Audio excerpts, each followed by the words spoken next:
Good morning, Transit. Hey, I want to welcome all of you guys to Transit Online. If we have never met before, my name is Matt, and I want to say a huge welcome to all of you guys for joining us in Transit this morning, especially if this is your first time tuning in today.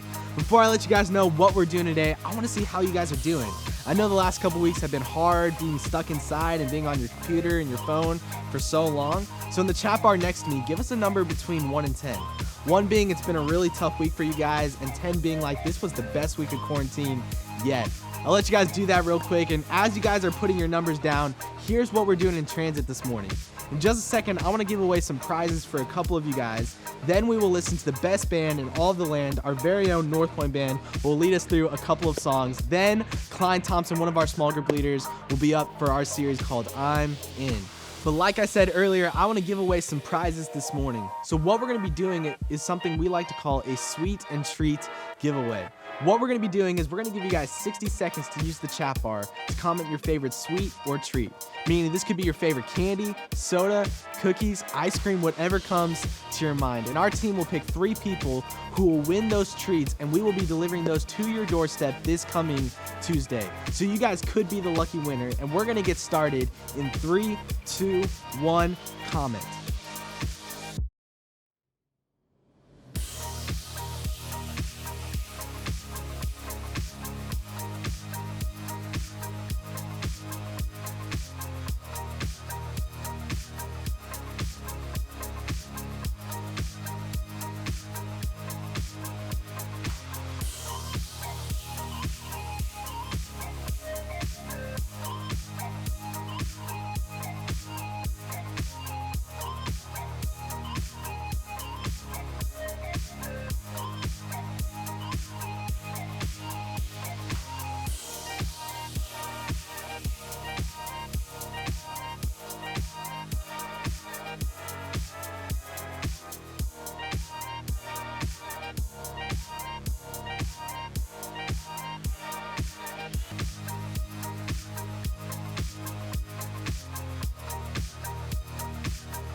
Okay, you guys can go ahead and stop commenting. Those are lots of diverse sweets and treats on there. And to our winners, we will be reaching out to you guys today to let you know that you guys won. So make sure you keep an eye out for a text or a DM from the Transit team. A couple of announcements for you guys before we turn it over to the band. The first one is we want to make sure you guys stay up to date on all things Transit. So if you're not already, follow us on Instagram at transit_MP. Second, if you want to see what our team is up to and all the fun that we're having during this time, follow us on TikTok using the same username at transit_MP. We're going to be doing a lot of things for you guys on Instagram and TikTok, but for right now, what we're going to be doing is we're going to turn it over to Jamie Taylor and the band, who's going to be leading us through a couple of songs. The words will be on the screen if you guys want to sing along at home.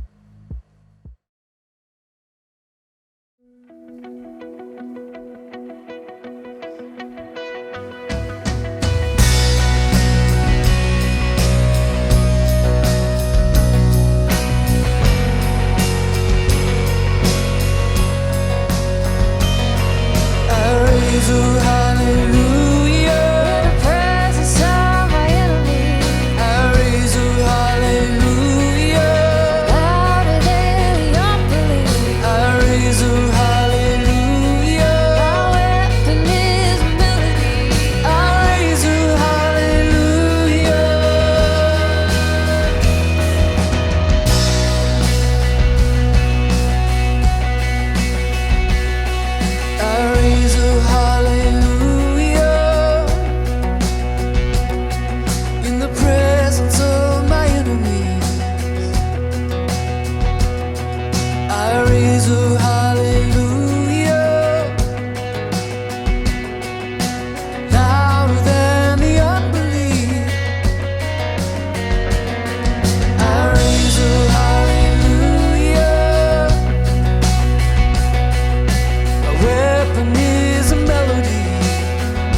Let the key of my heart be the mountain where I run, the fountain I drink from.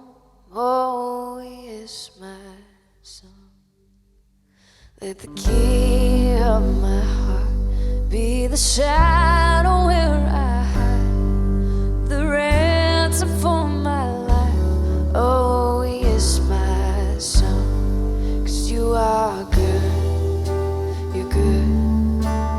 Oh, you are good, you're good. Oh, yes, you are good, you're good. Oh, you are good, you're good.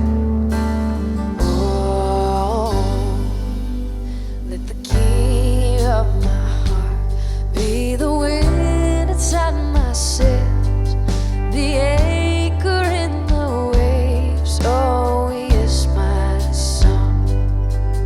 Let the key of my heart be the fire inside my veins, the echo of my days. Oh, he is my song. Let the key of my heart be the wind inside my sails, the anchor in the waves. Oh, he is my song. Let the key of my heart be the fire inside my veins, the echo of my days. Oh, he is my song. 'Cause you are good, you're good. Oh, you are good, you're good. Oh, you are good, you're good. Oh, you are good, you're good. Oh, you're never gonna let me down. You're never gonna let me down. You're never gonna let me down. You're never gonna let me down. 'Cause you are good, you're good. Oh, you are good, you're good. Oh,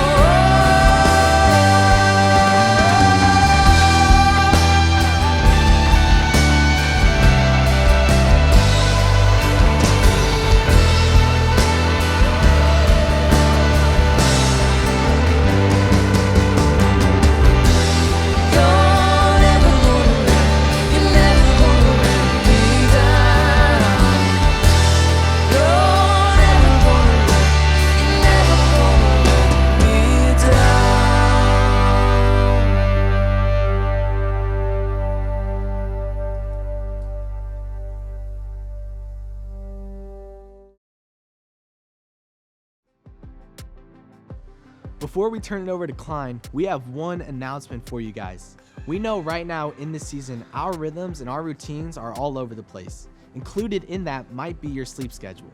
We know right now, as you're probably watching this morning, you're probably tired, and that's understandable. And here in Transit, we just want to let you guys know that we are for y'all. And so going forward during the season, while we meet online, we're going to give you guys watching this service an extra hour or so of sleep on Sundays. This service will watch Transit at 11 a.m. every Sunday and continue to meet in small groups afterwards. What's important to know is that nothing is changing about your Transit experience besides what time you watch Transit on Sundays and do small groups. This is also just for the time being while we meet together online. When the day comes that we get to have Transit in person, we will go back to meeting together at 9:30 on Sundays. But for now, I'm so excited to have all of our Transit people come together and be as one family during this time. I'm sure you guys are excited about that as well. So get excited, invite some friends and people you know to come tune into Transit next week at 11 a.m. Now, without further ado, one of the coolest people in the entire world will be up for our message today, Klein Thompson, for part 3 of I'm In.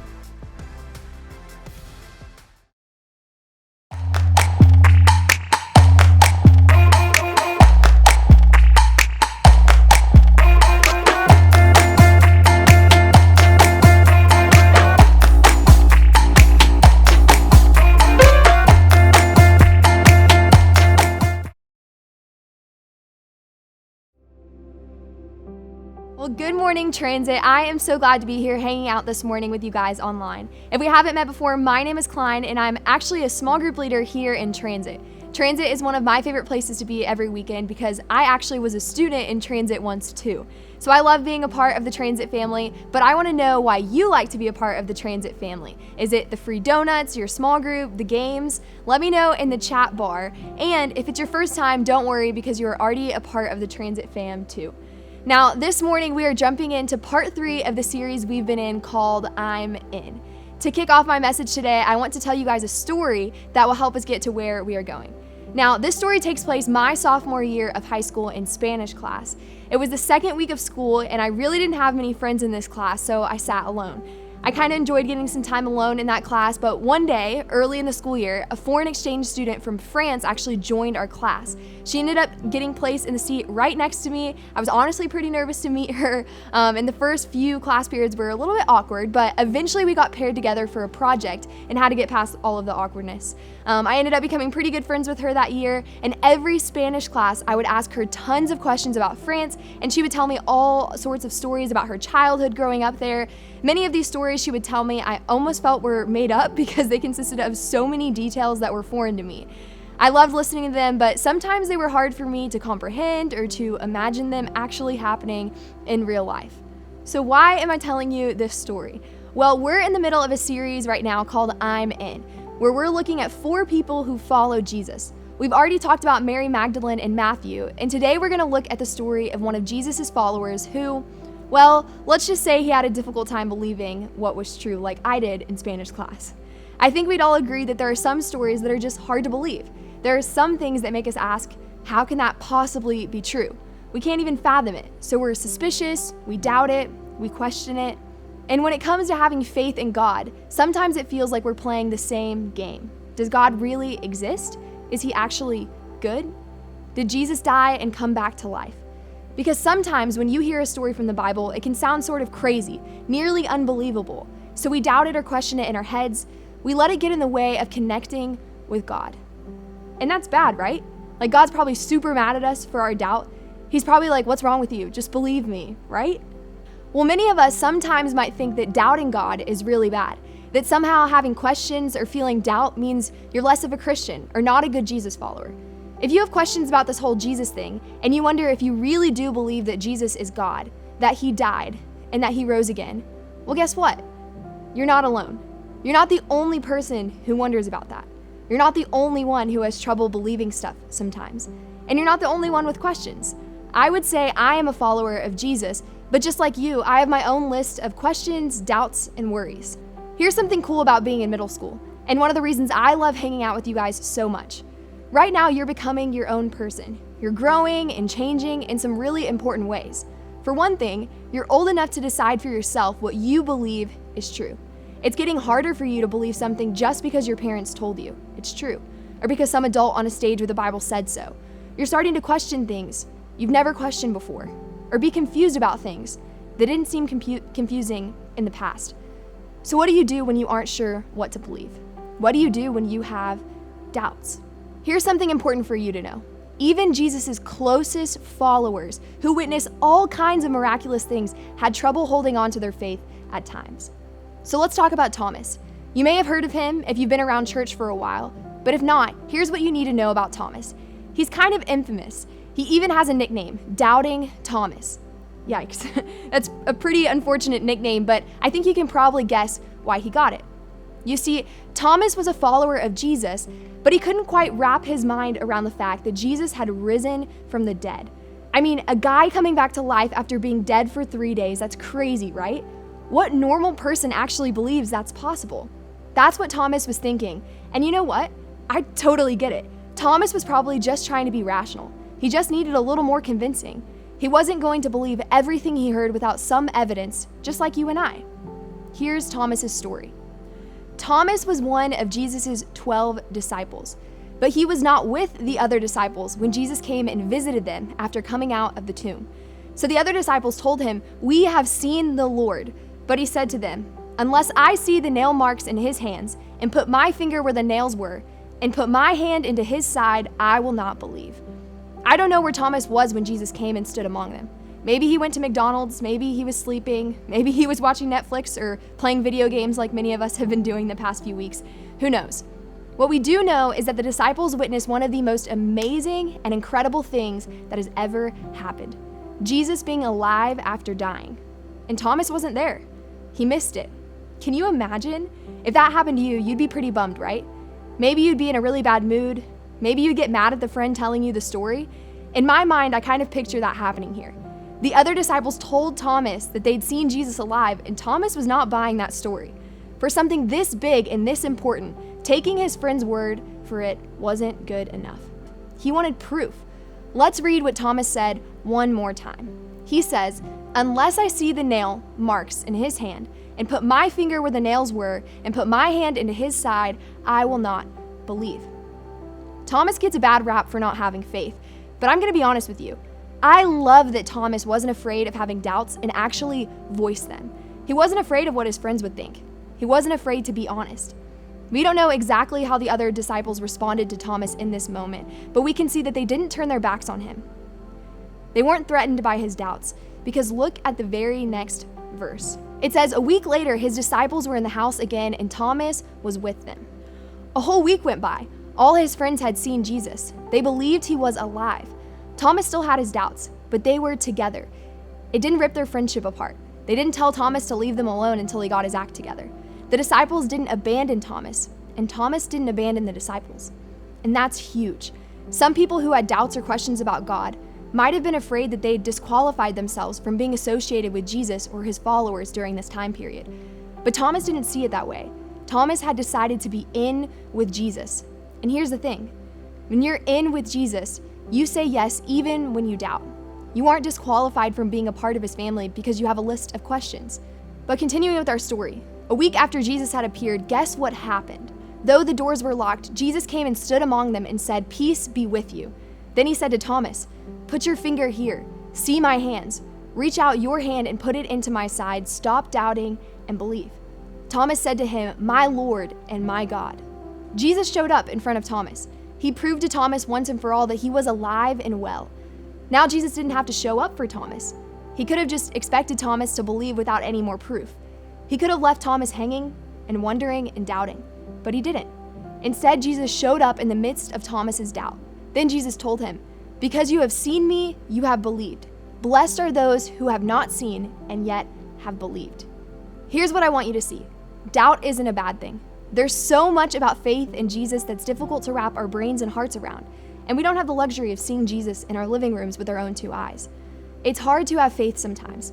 Even Thomas, one of Jesus' closest followers, doubted him, and Jesus showed up for him anyway.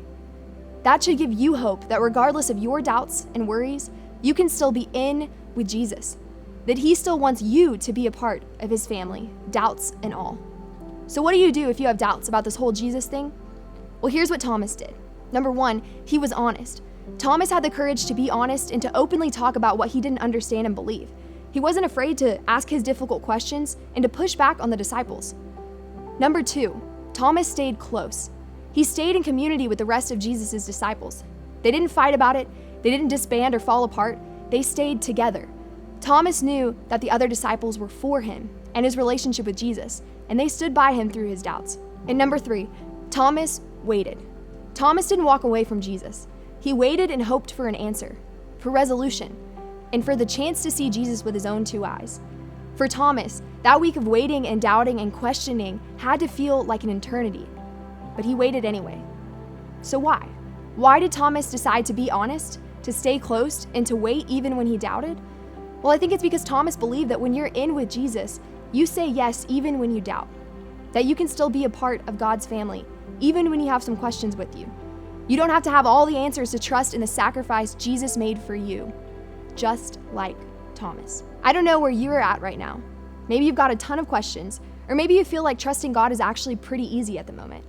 But if you're doubting right now, I want you to be honest about your doubts. Find someone you trust, maybe your small group leader, and voice those doubts to them. Then stay close to them. Stay in the community, your small group, and wait for Jesus to show up for you.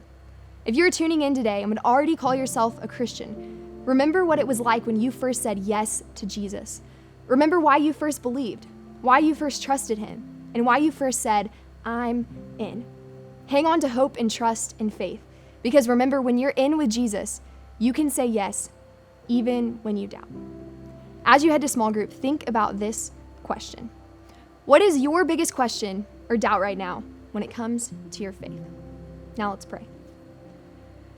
Dear God, I just want to thank you so much for Transit this morning and our amazing small groups and students that we have tuning in right now, God. I just pray that you can continue to remind us throughout this week that even when we have doubts and questions and worries, God, that you still love us and that we can still be a part of your family forever. God, I pray that we can have an incredible week, an incredible time in small groups this morning. Pray this all in your son's name. Amen. All right, guys, now you can head over to Zoom with your small groups.